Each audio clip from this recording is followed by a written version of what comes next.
Bonsoir à tous.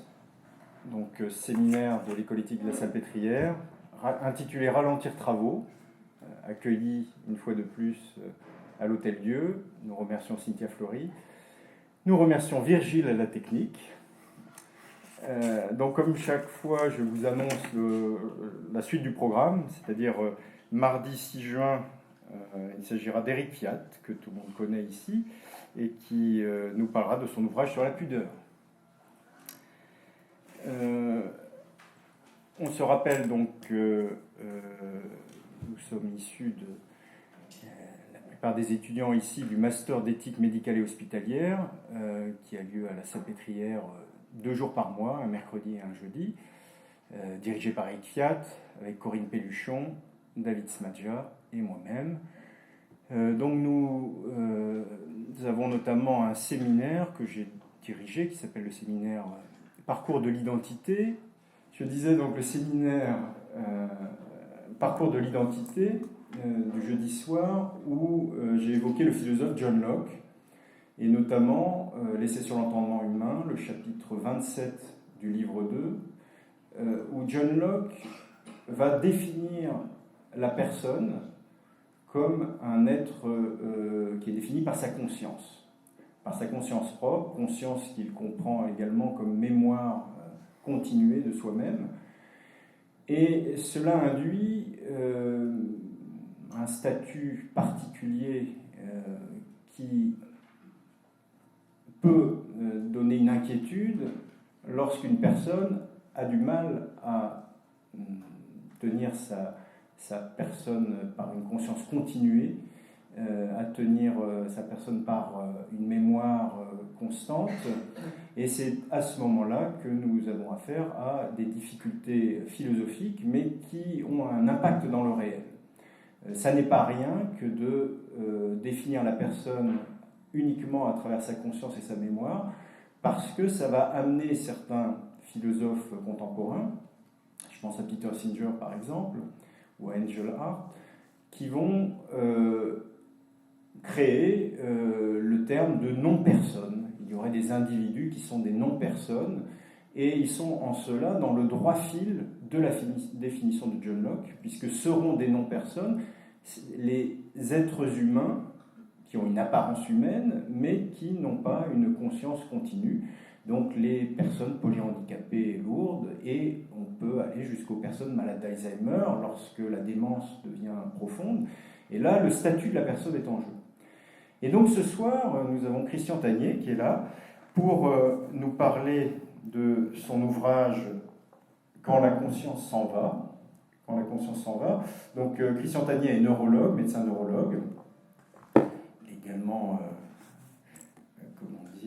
membre actif du bureau de l'AEDES, c'est-à-dire l'Association des étudiants et diplômés de l'école éthique de la Salpêtrière.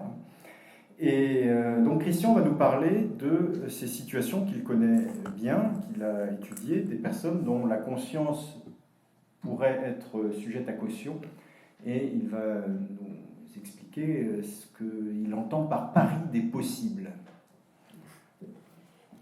Merci. Merci Bertrand alors de ta présentation et de ton invitation à ce que je parle de ce travail. Merci beaucoup et merci à vous tous d'être venus. J'espère que la discussion sera fructueuse et qu'on pourra échanger sur ce sujet qui est effectivement important, je crois, puisque ces malades dont la conscience s'en va sont très nombreux. Alors, donc, on va essayer de parler donc, de ce pari des possibles dans la maladie d'Alzheimer et les maladies apparentées, dans toutes ces maladies qui altèrent la conscience, et dans l'aspect éthique. Vous l'avez compris, c'est pas le pari des possibles sur le plan scientifique, puisque malheureusement actuellement, malgré tous les progrès de la science, il n'est pas possible de terrasser le dragon, comme le fit Saint Georges. Alors, que nous reste-t-il? Sans doute essayer d'apprivoiser le dragon, comme Sainte Margaret, Et là, c'est le domaine donc du prendre soin et, à l'évidence, celui de l'éthique. Alors effectivement, donc on est là pour présenter nos travaux. Alors je vais passer une minute à décrire mon parcours parce que je pense qu'il éclaire un petit peu le sujet. Donc, comme le disait Bertrand, je suis neurologue, donc j'ai été confronté pendant toute ma vie professionnelle à ces patients qui ont des maladies du cerveau qui entraînent des troubles de la conscience au sens, bien sûr, d'éveil et de présence au monde, pas de conscience morale, soit de l'état de conscience, soit des contenus de conscience, on reviendra sur cette distinction. Hors d'état d'exprimer leur volonté, dirait-on maintenant. Et puis, ensuite, je me suis intéressé à la philosophie pendant tout le temps, mais disons surtout en fin de carrière. Et j'ai donc fait un master et une thèse de philosophie pratique sous la direction d'Éric Fiat, qui aboutit, c'était la conscience à l'épreuve des maladies neurologiques, un défi éthique, qui a donc abouti à ce livre qui est paru en 2015, Quand la conscience s'en va. Et ça m'a permis de confronter un petit peu les conceptions neurophysiologiques et les conceptions philosophiques de la conscience, et elles sont nombreuses.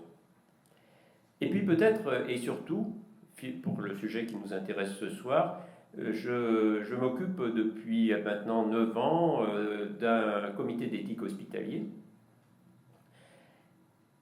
Et je me suis aperçu, chemin faisant, pendant toutes ces années, que l'altération de l'état de la conscience des patients était à l'origine d'une grande partie des questionnements éthiques des soignants et des saisines du comité. Finalement, la grosse question, c'est comment agir, que décider lorsque ce sujet n'émet plus d'avis ou que son avis ou que sa parole semble devoir être disqualifiée. D'ailleurs, est-ce que c'est encore un sujet, une personne, comme tu le disais, puisque sa conscience s'en va? Alors, avant d'aller plus loin, je vous propose de vous arrêter un tout petit peu de s'arrêter un tout petit peu sur la définition de la conscience, d'un point de vue pragmatique surtout, dans le but de préciser la conduite éthique. Donc être conscient, c'est à la fois un état et un contenu. Un état, c'est l'éveil. Bon, on est tous éveillés là tout de suite, mais ce soir, tout le monde laissera sa conscience s'endormir et on la retrouvera demain matin, plus ou moins frais et dispo. Mais si distrait par ma conférence, je sors et que je me fais heurter violemment par une voiture, ma tête heurte brutalement le pare-brise, je peux avoir une abolition de l'éveil et par conséquent des contenus de conscience, c'est le coma. De ce coma, je peux mourir, parce que la mort maintenant, c'est la mort du cerveau, c'est la définition. Je peux m'en tirer avec plus ou moins de séquelles grâce au progrès de la réanimation et de la neurochirurgie. Et puis, malheureusement, on peut dire, à cause finalement des progrès de la neurochirurgie et de la neuroréanimation, je peux aussi me trouver dans un de ces états, c'est un peu une rançon de la réanimation, me retrouver dans un de ces états tragiques qui posent le maximum de problèmes éthiques, que sont l'état végétatif persistant ou l'état d'éveil non répondant, ou même la conscience minimale fixée ou état position relationnel. De cela, nous n'allons pas parler directement ce soir parce qu'avec Bertrand Quentin, on avait décidé de se focaliser plus sur les contenus de conscience et sur ce pari des possibles dans les maladies neurodégénératives. Donc, l'éveil est une condition nécessaire mais non suffisante à l'apparition des contenus de conscience, puisqu'on peut avoir des états d'éveil sans conscience, que sont les états végétatifs. D'ailleurs, le substratum anatomique de l'éveil est situé sous le cortex, dans le tronc cérébral. Pardon. Et donc le matin, eh bien, on a l'apparition de nos contenus de conscience après cette période d'abolition de la conscience qu'est le sommeil. Et c'est là que les philosophes s'intéressent commencent à s'intéresser, parce qu'ils ne s'intéressent pas beaucoup aux états de conscience. Ça intéresse les neurophysiologistes, les neurologues, mais les philosophes se sont beaucoup intéressés au contenu de conscience. D'abord, le sentiment de soi et de son monde, la conscience de soi et de son environnement. Le matin, au réveil, je sens mon corps, j'ai faim. Tiens, la table du petit déjeuner est prête. Donc, c'est ce que dit Descartes. Je pense donc je suis. C'est ce que dit Husserl. Toute conscience est conscience de quelque chose. Et puis, très rapidement, immédiatement même, cette conscience au présent, cette conscience noyau, comme le dit Damasio, se greffe sur la mémoire, et on a alors accès à la vraie conscience de soi qui est l'identité.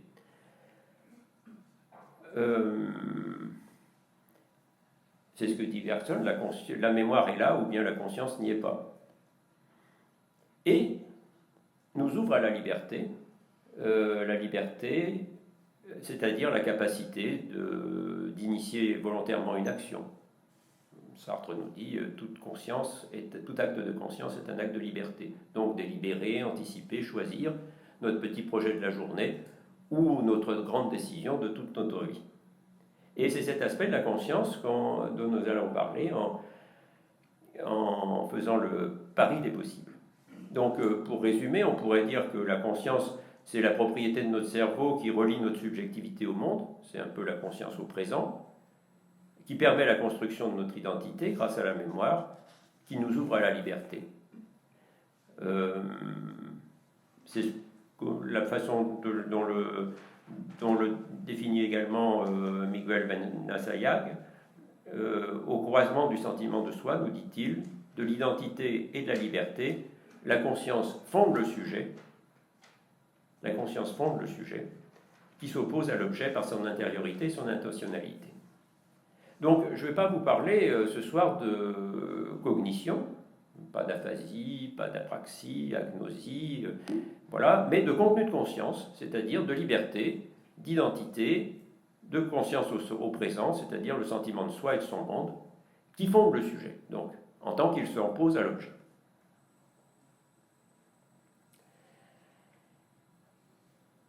Et donc dans mon bouquin, je différencie il y a deux grandes parties.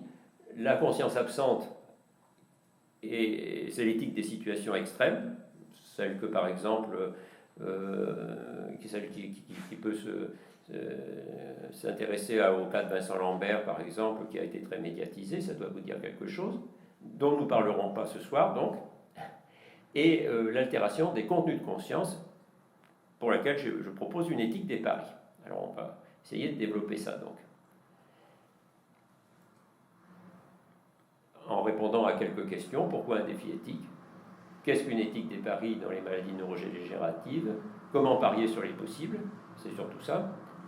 Et je terminerai en disant qu'il faut, sans oublier la vulnérabilité, on en reparlera.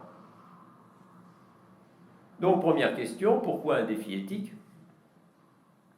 Eh bien, parce que l'éthique médicale, qui est à la base des lois sur les droits des patients, est en grande partie basée sur l'autonomie psychique. C'est ce que disait d'ailleurs Bernard Kouchner quand il a présenté sa loi en 2002. Sous prétexte d'agir pour leur bien, les médecins décident trop souvent à la place des malades. Notre objectif est que désormais, ils décident avec eux.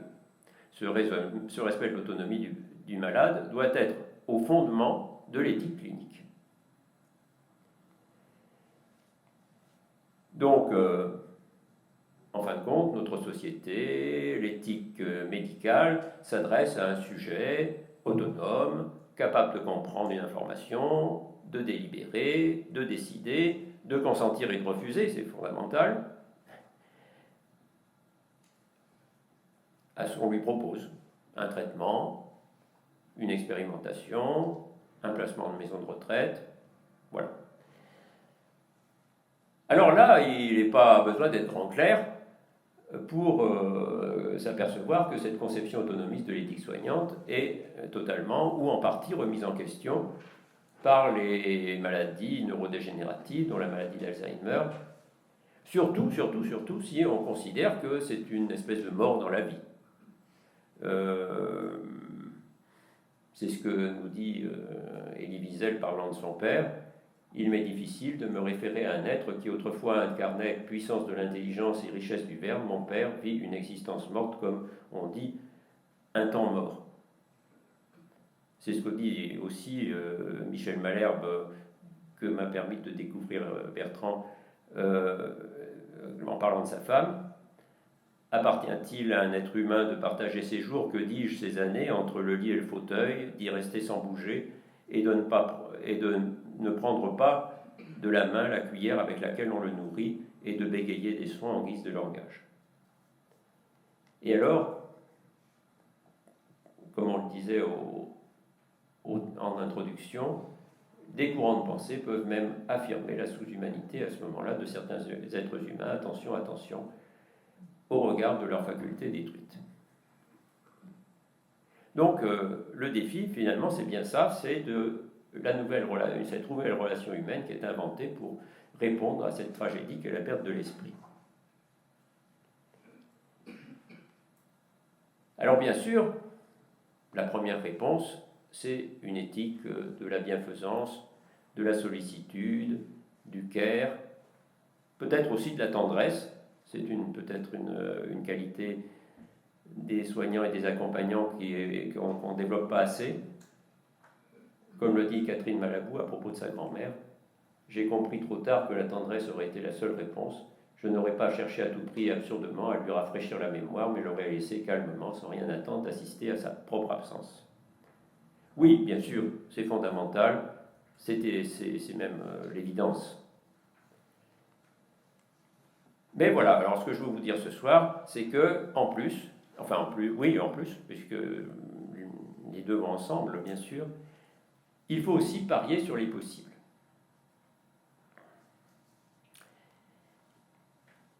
Alors, essayons d'avancer. Qu'est-ce qu'un pari? Bon, tout le monde le sait. Dans un jeu, c'est le choix d'une option, dans un contexte d'incertitude, et ça c'est fondamental. Esprit, es-tu là? C'est le titre de l'ouvrage de Véronique Lefebvre-Desnoëttes. Donc voilà, c'est la question fondamentale, l'incertitude. En espérant un gain, bien sûr, et c'est ce qu'on va essayer de développer, en risquant une perte, j'y reviendrai à la fin, et en estimant au mieux, bien sûr, la probabilité et l'importance de l'un et de l'autre.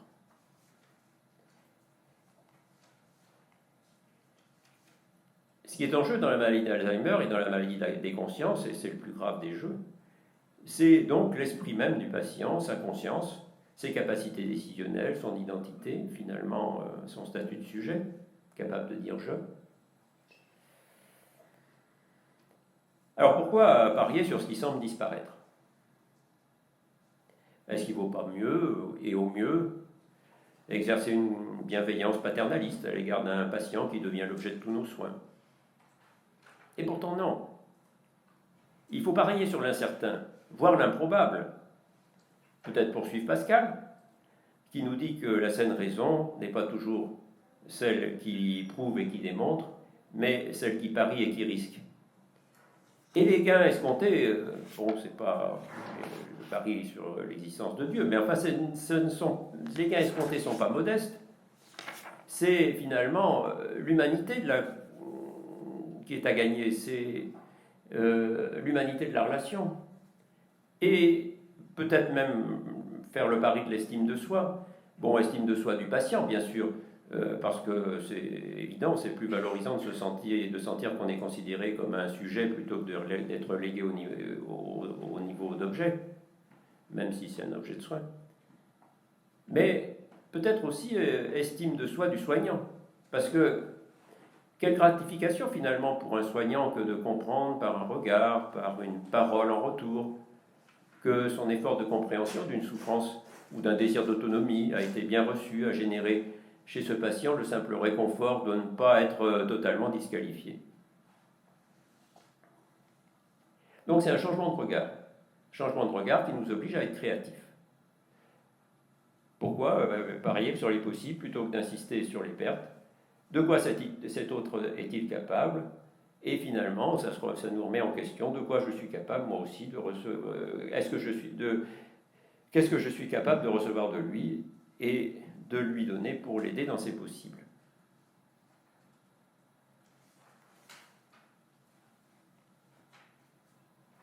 Et les possibles. Alors pourquoi parier sur les possibles?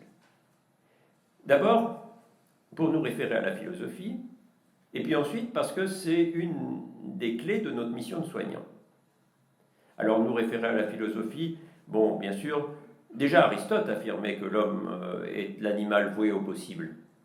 Mais le philosophe des possibles, c'est tout de même Heidegger, qui nous dit que l'homme est l'être capable de tous les possibles, que l'homme est toujours tendu vers une possibilité de lui-même, libre de réaliser au mieux ses possibilités personnelles, et que seule la mort ferme la possibilité des possibles. Alors, ne nous leurrons pas, ne nous berçons pas d'illusions. La maladie neurologique constitue incontestablement une restriction des possibles. Ces malades deviennent pauvres en possibles. Mais ce n'est que vraiment à un stade ultime, peut-être l'état végétatif, même l'état de conscience minimale, quel est un épuisement des possibles. Voilà, donc le pari, c'est de dire que tant que l'homme est vivant, et même si sa conscience était très dégradée, le possible persiste en lui. Faire le pari des possibles. Et puis, ensuite, parce que c'est une des clés de notre mission de soignant, et en effet, finalement, quand on réfléchit, la médecine sert à rendre possible nos choix de vie. La maladie, ça ferme des portes, et la médecine, ça doit les rouvrir. Donc, la médecine sert à rendre possible le reste de la vie, et on pourrait dire que le soignant, c'est un passeur des possibles. Pourquoi? Parce qu'il doit dire les possibles, que la science permet, et donner de l'espoir, que c'est flécher les possibles. Mais aussi, il doit laisser au patient la possibilité de ces possibles. C'est-à-dire, finalement, l'exercice de sa liberté de désirer et de vouloir. L'exercice de sa liberté de désirer et de vouloir. Sans tout cela, sans entretenir de faux espoirs, sans raconter des histoires, sans être hypocrite, sans se bercer d'illusions, parce que ça serait contraire à la loyauté, qui est une des qualités importantes de la relation soignant-soigné, sans induire de désespoir non plus, attention à ces prophéties tueuses d'espoir qui ferment les possibles, parce qu'il faut toujours avoir à l'esprit l'incertitude des pronostics. Quelquefois, on peut être sûr d'un diagnostic, souvent même, mais le pronostic, lui, est toujours incertain, et c'est ce qui permet de ne pas fermer les possibles. Un petit mot pour dire que le possible, ce n'est pas le projet, c'est-à-dire que le projet, c'est très bien, on nous demande à nous soignants de faire un projet de vie avec le patient, avec le malade. Mais c'est difficile, surtout avec les patients atteints de maladie d'Alzheimer. Ça fait appel en effet à des capacités narratives, à de l'anticipation, à de la délibération. Évidemment, c'est rationnel, ça met de l'ordre, mais aussi ça enferme un peu. Alors que le possible, c'est différent. C'est là, maintenant, tout de suite, ici, maintenant, dans le présent. C'est, comme le dit Corinne Pelluchon, cette espèce d'ouverture vers un inattendu qui surgit, vers la recherche d'un sens. Ça respire, dit-elle. Et c'est vrai, ça ouvre sur l'espoir. Donc, parier sur les possibles, dans la maladie d'Alzheimer, c'est parier sur la conscience, c'est parier par conséquent sur la liberté, sur les capacités, sur l'identité, dans ces maladies qui profondément, les altèrent, les restreignent, les délabrent, et en définitive parier sur le sujet. Même si sa liberté, son identité se sont si profondément altérées qu'il ne vit que dans le présent. Mais ça reste un sujet, et par conséquent ne pas céder à la tentation de l'objectivation. Alors, donc, la liberté. Parier sur la liberté de la volonté, sur la liberté du choix. Première étape. Puis après, nous verrons le pari des capacités, le pari de l'identité, le pari du sujet. Parier sur la liberté de la volonté et la liberté du choix. Alors si on se demande ce que c'est que la liberté neurologique, au sens neurologique du terme, ce n'est pas la liberté vraiment de manifester ou d'aller et venir, non. Je pense qu'on peut en donner une définition toute simple. C'est finalement laisser faire ce qu'on veut, ne pas en être empêché, et puis aussi savoir ce qu'on ne veut pas. C'est-à-dire que c'est la capacité à initier volontairement une action, c'est la capacité de décision, volontaire et délibérée, de choix, d'anticipation, la capacité de consentir et de refuser, encore une fois, et même au maximum, comme le dit Henriet, puisque c'est sa définition de la conscience, c'est la possibilité de construire un modèle personnel du monde. Donc la liberté de vivre, c'est possible. Et alors, à ce moment-là, ce qu'on peut dire, c'est que la maladie d'Alzheimer, comme d'ailleurs beaucoup de maladies psychiatriques, sont des pathologies de la liberté. Ce sont des pathologies de la liberté. Difficulté à délibérer, difficulté à prendre une décision, à s'adapter à une situation nouvelle, à élaborer une stratégie, à comprendre une information, encore une fois, à consentir et à refuser, on va y revenir. Donc il y a une perte de la capacité à la liberté. Alors, ce que je voudrais vous dire là, c'est que, malgré tout, un sujet qui perd sa capacité à délibérer, à consentir ou refuser par son intelligence rationnelle, peut encore vouloir. Alors, on va essayer de développer ça. Mais d'abord, pourquoi est-ce qu'on se pose la question de la liberté dans la maladie d'Alzheimer? Eh bien, tout simplement parce qu'on a souvent tendance à décider à la place du patient qui perd ses capacités, à avoir une attitude paternaliste. Qu'est-ce que c'est que le paternalisme? C'est décider à la place de quelqu'un, bien sûr dans son intérêt, mais sans lui demander son avis.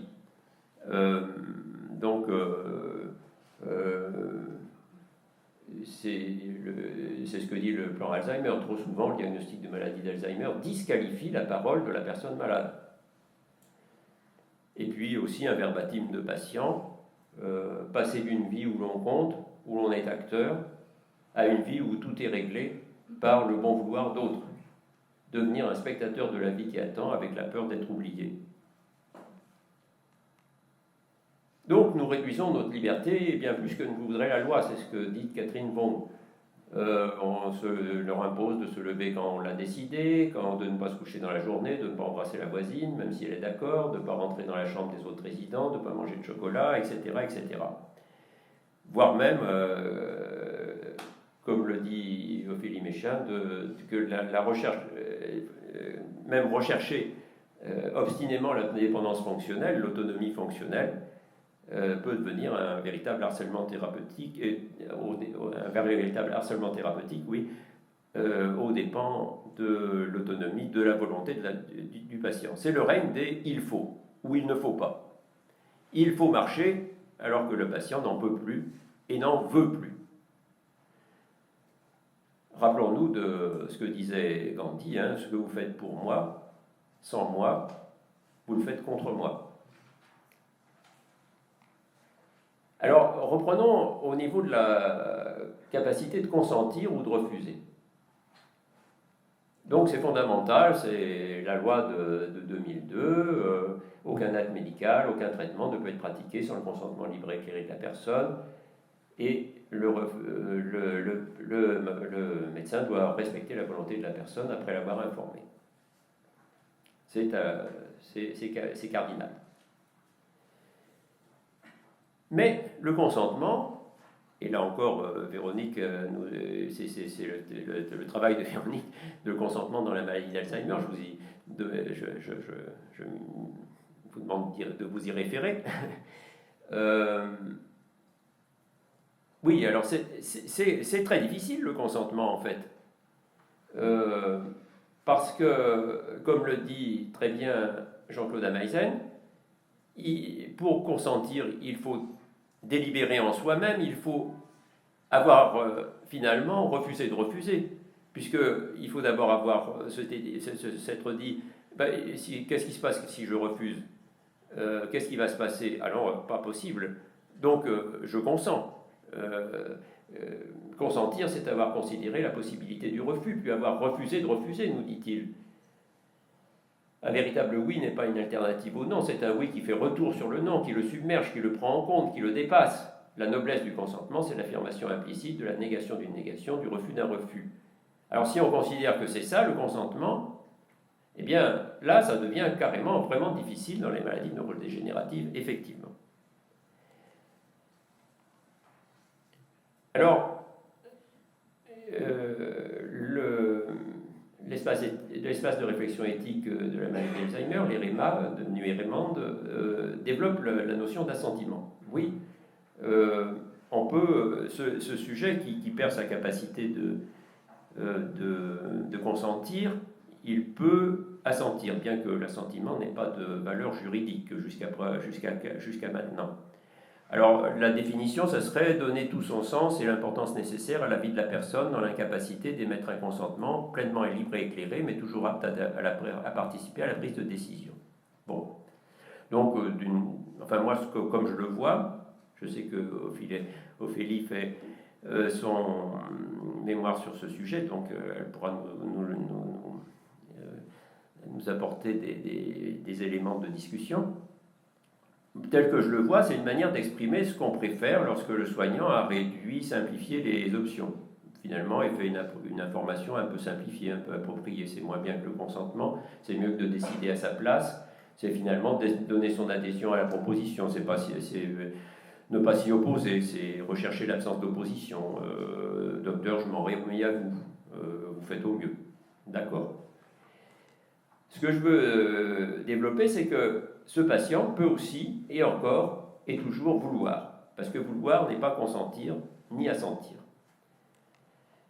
Si on prend les 3 systèmes de raisonnement et de décision qui sont développés par Daniel Kahneman et Olivier Houdet, il y a un système intuitif, rapide, émotionnel, inconscient, un système de pensée heuristique qui nous permettent d'aller vite et qui nous fait faire des erreurs, c'est vrai. Et puis, il y a un système logique basé sur le raisonnement, la délibération, la réflexion, système de pensée algorithmique, qui est plus lent, qui serait plus performant, moins sujet aux erreurs, ça peut être discuté. Bon.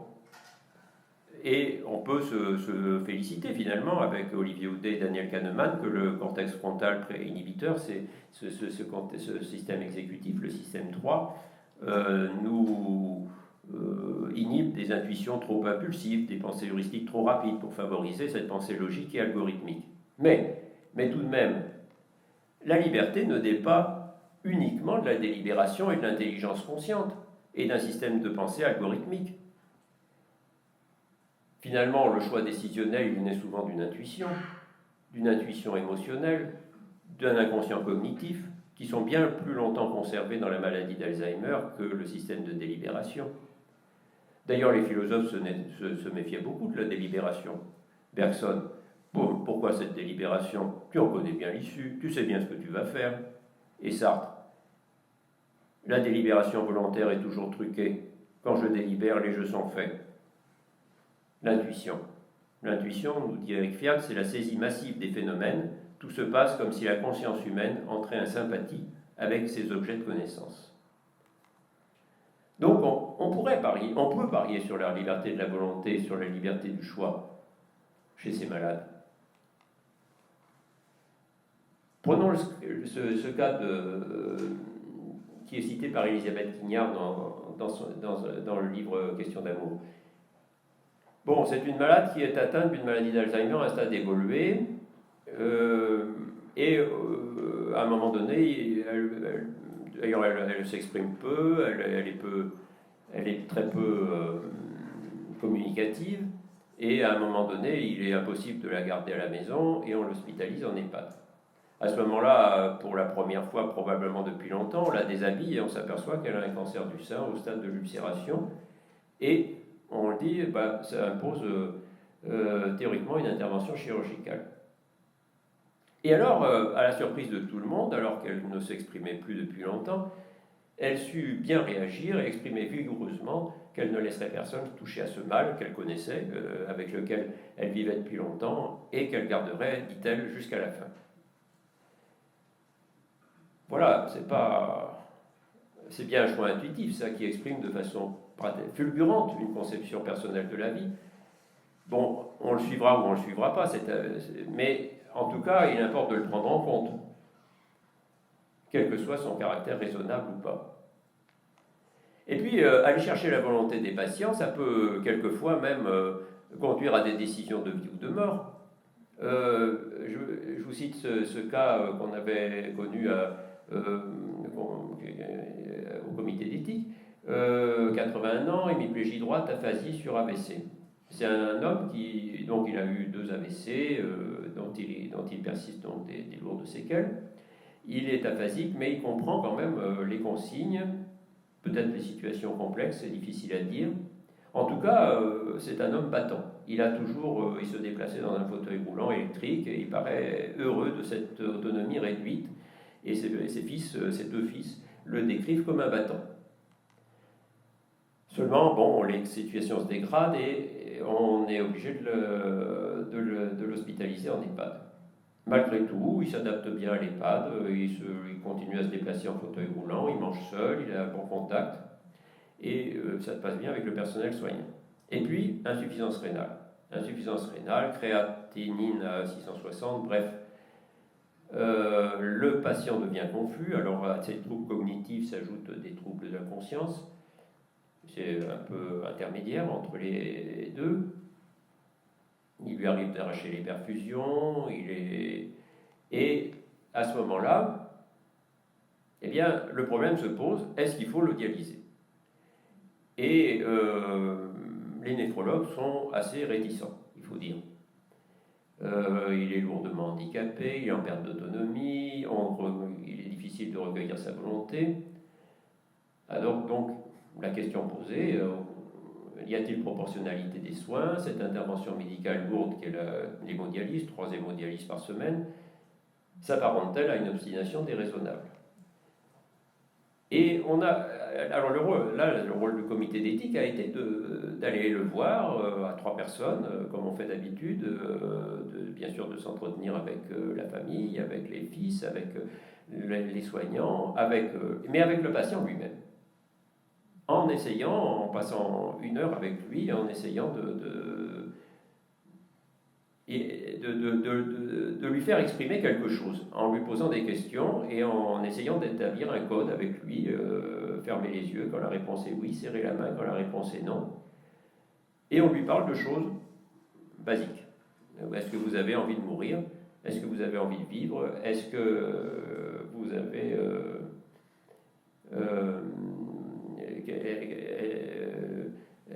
est-ce que vous pourrez supporter des cathéters, des hospitalisations? Et la conviction de tout le monde a été qu'il n'était pas si fatigué que ça de la vie et que même dans les conditions actuelles, il acceptait les interventions proposées. Et finalement, ça s'est passé comme ça. On a un avis favorable à l'hémodialyse et les séances se sont bien passées. Ça a duré pratiquement 1 an. Et il ne s'est pas arraché les perfusions, il ne s'est pas arraché les cathéters. Il a repris sa vie antérieure en maison de retraite et il est mort d'une infection intercurrente 1 an plus tard. Bon.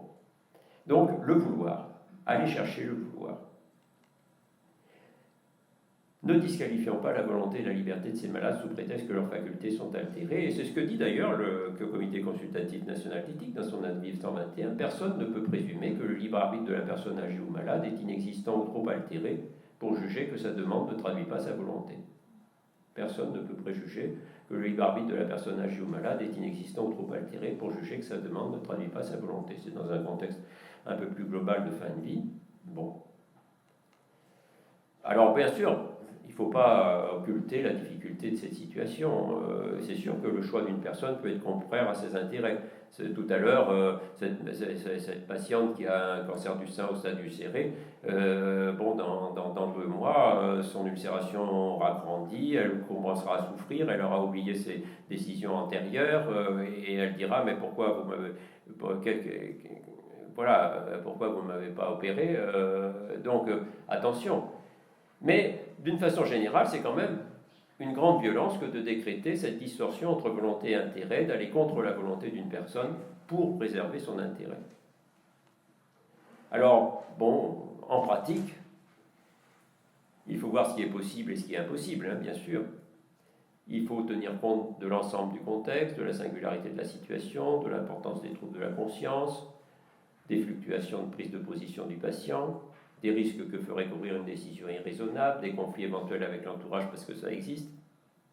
C'est pour ça que la décision collégiale est certainement la meilleure façon de prendre la décision avec les familles.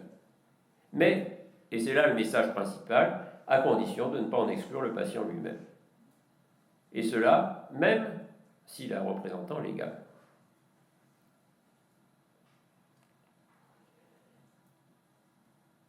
Voilà pour la liberté.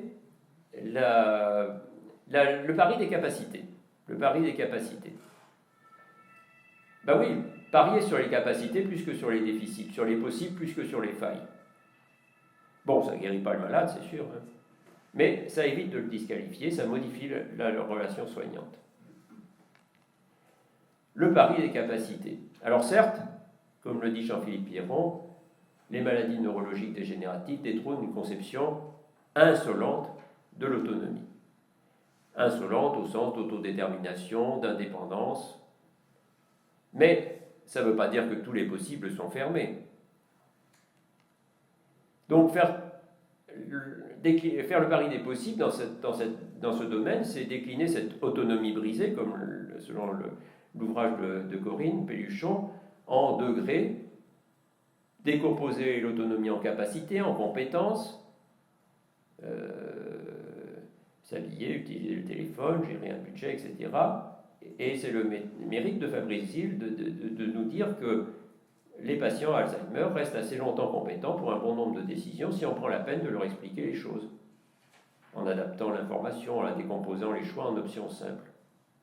Bien sûr, il faut du temps, il faut de la patience. C'est 2 qualités qui sont indispensables à l'éthique, finalement. Comme le dit Eric Fiat, être patient, c'est savoir attendre, c'est se laisser envahir par le temps de l'autre, c'est donner du temps au temps de l'autre. Et Fabrice Hill, toujours lui, nous dit que la compétence n'est pas absolue, qu'elle est relative à une décision, à une situation donnée. Et ça, pas en fonction du MMS, mais en situation. Parce qu'un mauvais score au MMS ou au test neuropsychologique d'une façon générale ne signifie pas que le patient est obligatoirement incapable de comprendre et de décider.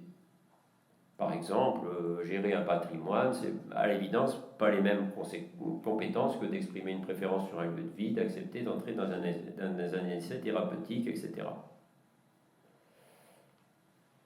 Et on en vient à ce moment-là à cette notion fondamentale qui est la notion de capacité.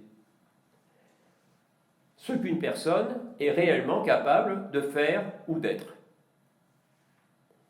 Et alors c'est une notion assez bizarrement qui n'est pas médicale, mais qui est à l'origine économique et politique.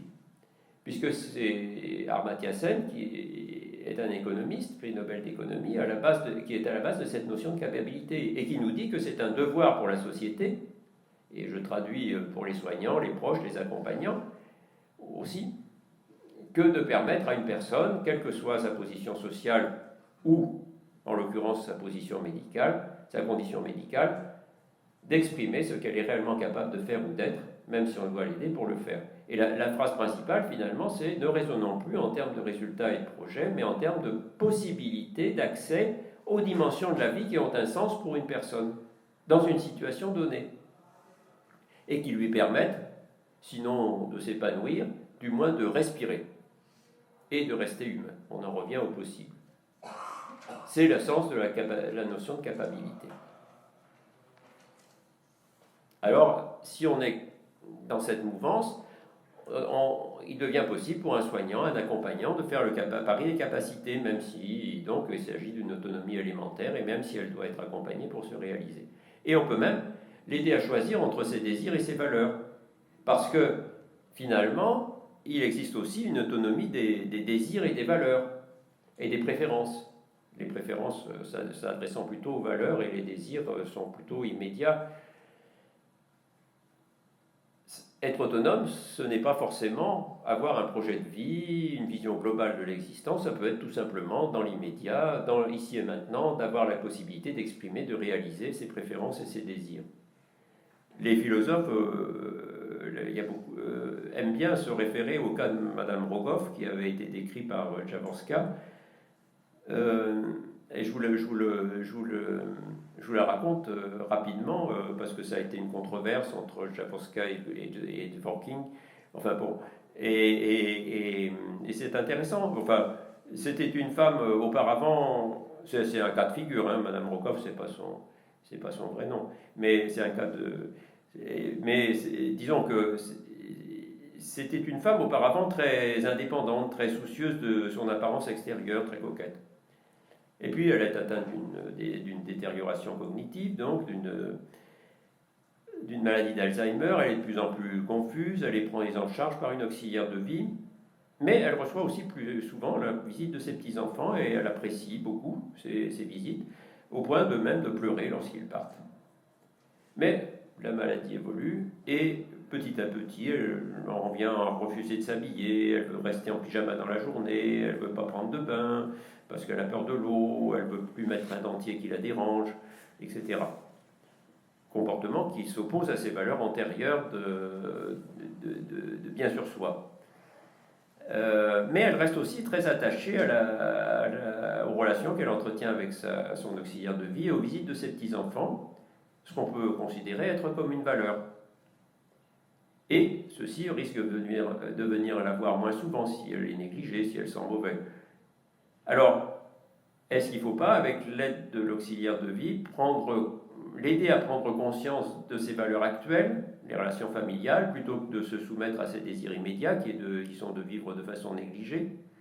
Ne faut-il pas que cet auxiliaire de vie habille et lave la patiente malgré quelques protestations, au moins les jours de visite de ses petits-enfants, quitte à être un peu moins persuasive les autres jours? Voilà, donc l'importance des désirs, des valeurs, et finalement, tout se résume dans cet article 5 de la Déclaration de Montpellier, fait par l'Espace éthique Île-de-France: respecter la personne dans ses préférences et ses décisions, vie personnelle, parcours de soins, organisation, activité quotidienne, lieu de vie, et lorsque les capacités à exprimer les choix diminuent ou font défaut, respecter les compétences, l'assister dans ses décisions, veiller à tenir compte de ses désirs, de ses souhaits, de ses préférences. Bon, tout est dit, mais enfin, ça mérite d'être explicité. Alors, le pari de l'identité. Le pari de l'identité, bon, je ne veux pas vous résumer en 5 minutes les séminaires de Bertrand Cantin sur l'identité. C'est compliqué, l'identité. Mais simplement, pour quelques pistes pour répondre au pari de l'identité. D'abord, l'identité, assez souvent on le réfère à l'identité narrative, comme le dit Paul Ricoeur. Répondre à la question « qui suis-je ?» c'est raconter l'histoire d'une vie. Hannah Arendt aussi, à partir du moment où on dit « qui », on raconte une histoire. Mais à ce moment-là, comment faire le pari de l'identité chez ces patients qui perdent la mémoire, la mémoire autobiographique en particulier? Donc l'altération de la mémoire autobiographique détruit la capacité à se raconter. Et la première piste, ça pourrait être d'aider ce patient à garder une cohérence narrative, justement par le récit, par les photographies, par les films. Parce que si la famille, les soignants maintiennent par la parole, par les photographies, le film justement du récit de cette vie, ils ont en main finalement l'identité narrative de celui dont ils sont responsables. Ils en sont le garant, une espèce de transfusion de sens. Et c'est ce que disent beaucoup d'auteurs. Hein. Par exemple, Roger Gilles de Poitiers, c'est aux autres qu'il revient d'attester qu'une personne demeure dans une identité racontée, et c'est ainsi qu'accompagnée, la personne humaine poursuit sa route jusqu'à l'ultime instant de sa vie. Et puis Pierre Ancet, que j'ai découvert aussi au cours du séminaire de Bertrand, la dignité de l'identité désigne la valeur associée aux identités passées de la personne. Identité sociale, identité de père, de mère, identité de sportif. Et il n'est pas possible de biffer d'un trait, au moment du vieillissement, tous ces constituants de l'identité globale d'une personne pour la raison qu'elle aurait perdu les capacités ou la reconnaissance sociale associée à ces identités. Donc cette notion, comme le souligne Bertrand Pantin, de garant symbolique de l'autre est très importante, je crois. Nous portons la mémoire de l'autre, quand bien même il ne peut plus la porter tout seul. Nous sommes les garants symboliques de l'autre. Une autre piste, c'est de dire que l'identité, c'est pas seulement l'identité narrative. Il y a aussi une identité qui réfère au self conceptuel. Non plus seulement le self autobiographique, mais le self conceptuel, c'est-à-dire les goûts, les désirs, les préférences et les connaissances sémantiques. Et là, on peut essayer de valoriser cet aspect qui est souvent beaucoup plus longtemps préservé dans la maladie d'Alzheimer que le self autobiographique. Beaucoup plus longtemps. Par exemple, ce patient de 90 ans que j'ai connu, bon, il était tailleur de son métier et, comme beaucoup de ses patients, il a perdu tous les souvenirs de ces 20 dernières années, il répète les mêmes propos, il se lève tous les matins avec l'idée d'aller travailler et ça rend folle sa fille qui n'en peut plus. Qui radote, que c'est pas possible. Et puis un jour, elle a l'idée de l'amener dans un magasin de vêtements. Et à ce moment-là, aux surprises, il était capable, avec beaucoup de précision, de justesse, de parler du nom et de la qualité, de la texture des tissus, de discuter métrage, appariement des couleurs. Et ça a été son self-conceptuel qui avait été parfaitement préservé. Et là, sa fille a compris que finalement, on pourrait peut-être valoriser cette situation plutôt que de lui dire toujours qu'il radote. Et puis enfin, dernière piste pour l'identité, c'est que quelquefois, la maladie ouvre sur une nouvelle dimension de l'identité. Bon, certes, il y a un appauvrissement, mais on peut essayer de déceler, aux deux sens du terme, détecter et dévoiler, des richesses persistantes, notamment en termes d'affectivité, de sensibilité. Par exemple, il y a des patients qui développent une sensibilité à la musique ou à la peinture, tu l'as bien insisté là-dessus, Véronique, des capacités de tendresse ou d'amour dont peut-être les capacités cognitives la baisse des capacités cognitives facilite l'expression. Comme le dit le poète, évidemment c'est un poète, dans la réalité c'est quelquefois pas vrai, hein, mais ça vaut le coup quand même de chercher, de chercher ce qui peut faire remonter le cœur en surface. La maladie d'Alzheimer enlève ce que l'éducation a mis dans la personne et fait remonter le cœur en surface. Donc, Catherine Malabou nous dit l'éthique se doit de respecter la nouvelle forme de vie que constitue l'état pathologique qui donne naissance à un nouveau sujet, une nouvelle identité finalement, à la fois semblable et différente de ce qu'il était. Une forme de vie apparaît qui donne congé à tous les anciens modes d'être du sujet. Il y a un exemple un peu drôle que cite souvent, en tout cas je l'ai entendu 2 fois, l'exemple de la religieuse. Donc je vous la raconte comme il la raconte. c'est une religieuse qui est atteinte d'une maladie d'Alzheimer et qui est dans son établissement, dans son cours, et qui devient agitée. Donc il faut la placer, il est impossible de la garder. Elle est placée en EHPAD et comme ça paraît normal, le dimanche on l'emmène à la messe et elle refuse. Elle s'agite. Alors on la contraint et elle s'agite de plus en plus, elle ne veut pas. Et alors on s'en remet à l'évêque. Et l'évêque répond: vous devez la reconnaître dans l'instant présent, le Seigneur saura reconnaître les choses. Eh bien, c'est pas mal ça, parce que c'est une éthique de l'instant présent, vraiment. Et respecter la nouvelle identité de cette patiente.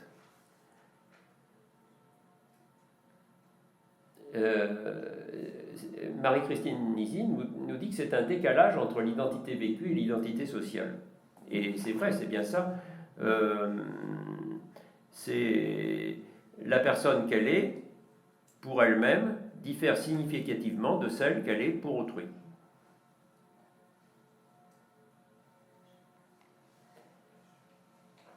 Et faire le pari donc de la liberté, des capacités, de l'identité, en fin de compte, c'est faire le pari du sujet. Je vais terminer par ça.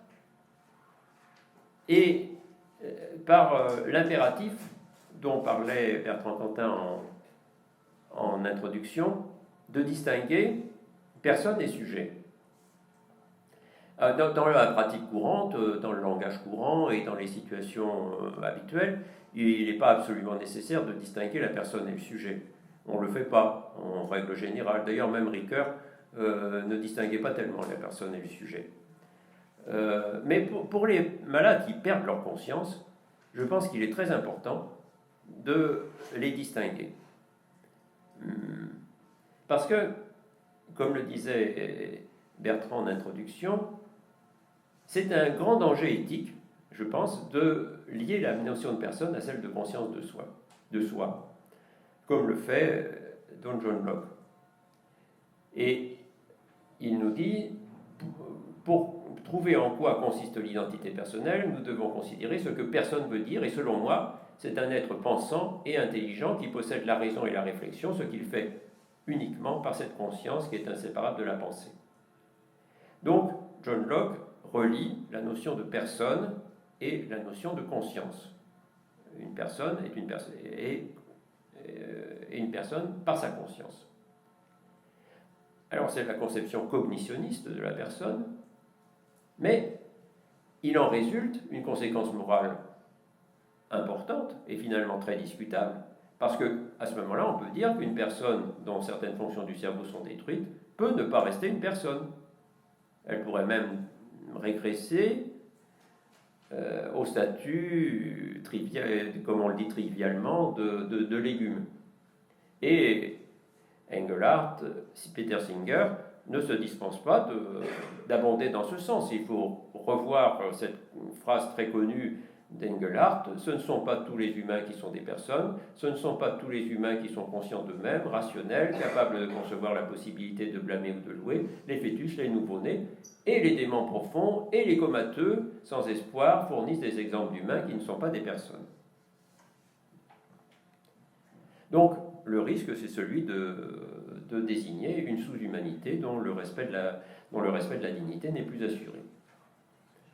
Sélectionner les personnes sur des critères de conscience ouvre sur le risque de l'indifférence ou de l'abandon, voire même maltraitance, violence, pourquoi pas.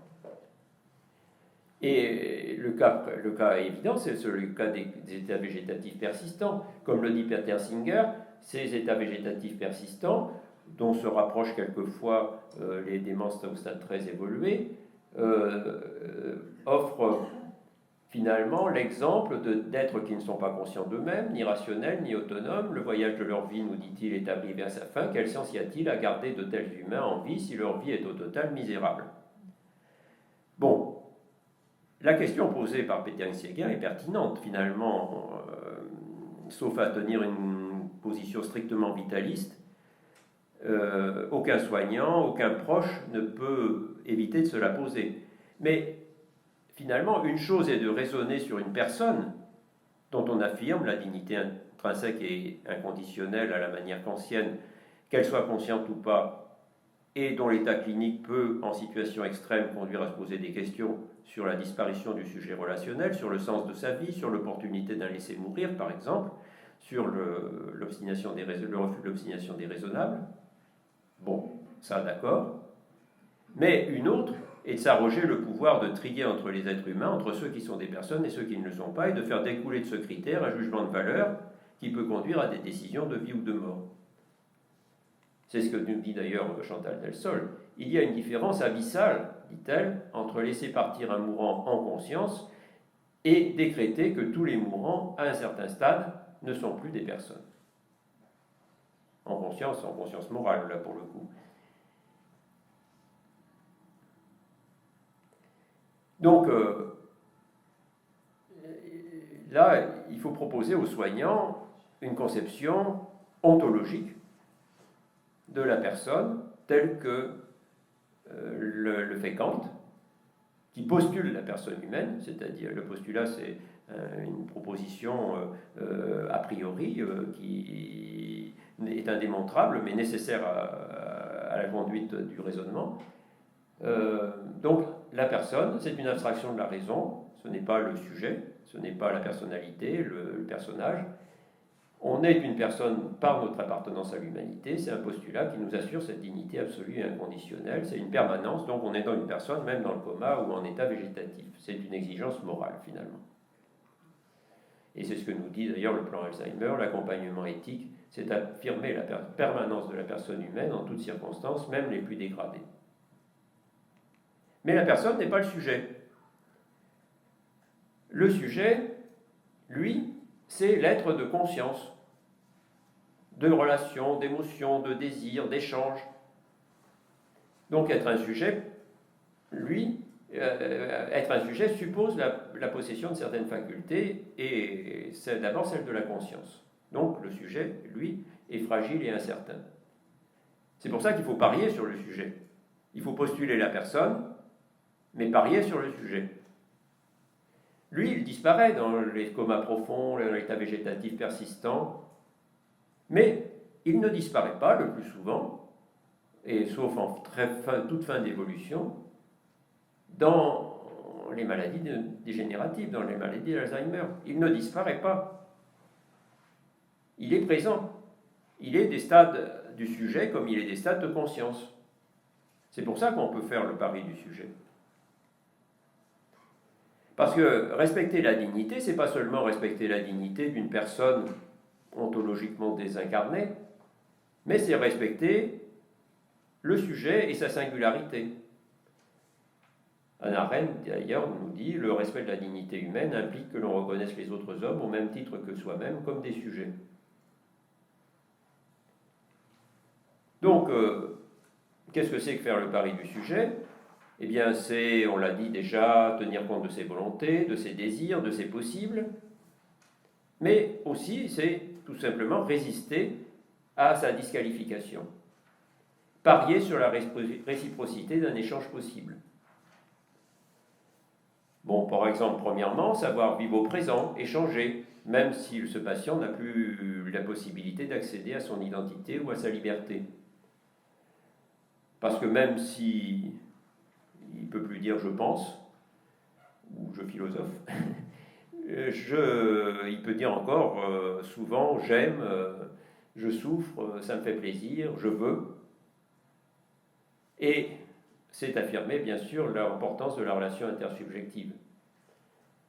La parole, le regard, le toucher. Et c'est à ce moment-là, cette relation à autrui qui devient fondatrice du sujet et du sentiment de dignité, non plus de la dignité, puisque celle-ci est intrinsèque et inaliénable, mais ce sentiment de dignité. Et c'est sûr que si on ne lui parle pas, si on ne le regarde pas, si on ne lui sourit pas, si on ne le manipule pas, ben, ce patient restera recroquevillé dans son fauteuil, il ne protestera pas, il sera chosifié. Lutter contre l'objectivation, Le soignant qui s'occupe de maladie d'Alzheimer ne doit pas dire c'est un Alzheimer, comme le chirurgien nous dit c'est une vésicule. Le chirurgien, et Michel Caillol nous l'a bien dit, se doit d'objectiver son patient à un certain moment, à un certain moment en tout cas. Mais le soignant doit toujours considérer le patient comme un sujet et non comme un objet de soin. Et lorsque Michel Malherbe nous dit le vivant était auparavant conscient, parlant de sa femme, le vivant était auparavant conscient, pensant et volontaire, il est à présent Alzheimer. À ce moment-là, on comprend sa détresse, mais il ferme complètement la possibilité des possibles.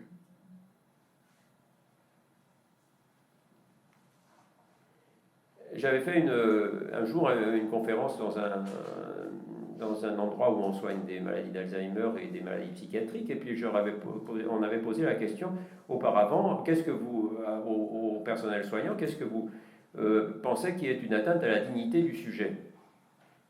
Et ils avaient répondu donc par de façon écrite avant le débat, et toutes les réponses reviennent à faire à dire que c'est le sentiment de dignité d'un sujet qui est une atteinte à la dignité. Oublier que le patient avait un passé, un rôle social, une image, qu'il a le droit d'avoir encore un avenir et de le décider, le tutoyer, l'infantiliser, le manque de dialogue et d'écoute, ne pas leur parler ou mal leur parler, parler d'une personne en sa présence comme si elle était une momie, la discussion entre professionnels en présence du patient sans l'intégrer à la discussion, les gens enfin ça c'est malheureusement un travers qui est assez fréquent, des gens qui discutent de leur vie en présence du patient et sans s'apercevoir qu'il est là. Voilà, arriver en retard ou marquer un rendez-vous sous prétexte que le patient ne s'en souviendra pas, etc. Bon, ensuite, résister à la violence que risque d'induire la symétrie des consciences, c'est sûr. L'ignorance, l'indifférence, c'est la pire des maltraitances ordinaires, c'est la négation du sujet.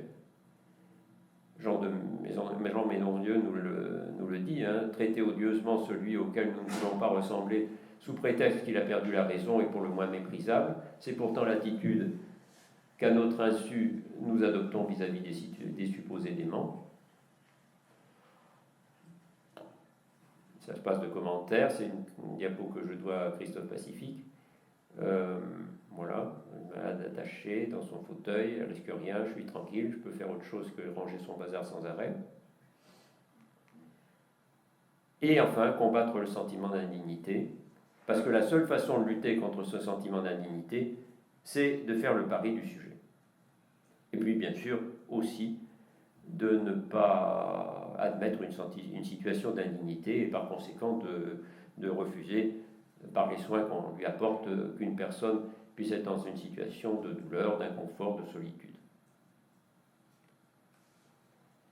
Alors, au début, j'avais dit on va parier, c'est espérer un gain. On a vu ce qu'on pouvait espérer. Bon, quels sont les risques? Quelles sont les pertes possibles? Les pertes possibles, ça peut être la fatigue, une fatigue pour rien. Bon, on peut échouer, c'est sûr. Ça peut être aussi que certaines situations sont effectivement impossibles, hein, donc que l'impossible ferme la possibilité des possibles. Et puis c'est peut-être aussi parfois de pouvoir oublier que ce sujet très fragile, vulnérable, demande de la sollicitude, de la tendresse, de l'accompagnement, voire même peut-être une petite touche de paternalisme. Bon, c'est vrai qu'il existe une limite des possibles. Et peut-être que cette notion de vulnérabilité nous permet d'avoir ce juste équilibre entre le pari des possibles et le souci de la vulnérabilité. Et peut-être que c'est de reconnaître que nous, en tant que soignants, eh bien, nous sommes aussi vulnérables. Et même que la reconnaissance de notre propre vulnérabilité peut être considérée comme une vertu.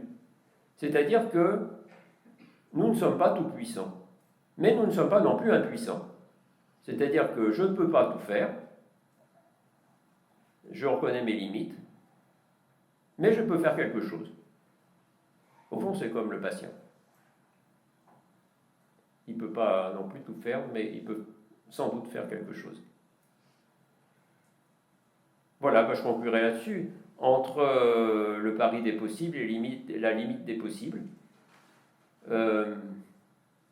Donc c'est une espèce de troisième voie qui est aussi celle des capacités, qui est commune aux patients et aux soignants, qui facilite le partenariat, une espèce de juste mesure entre l'autonomie au stade insolent, c'est-à-dire, comme le disait Jean-Philippe Pierron, de l'autodétermination et de l'indépendance, et la vulnérabilité au stade, alors, désolant de la dépendance.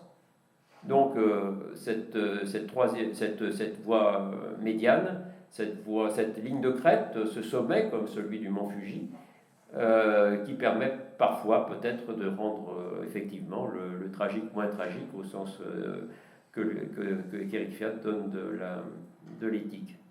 Je vous remercie.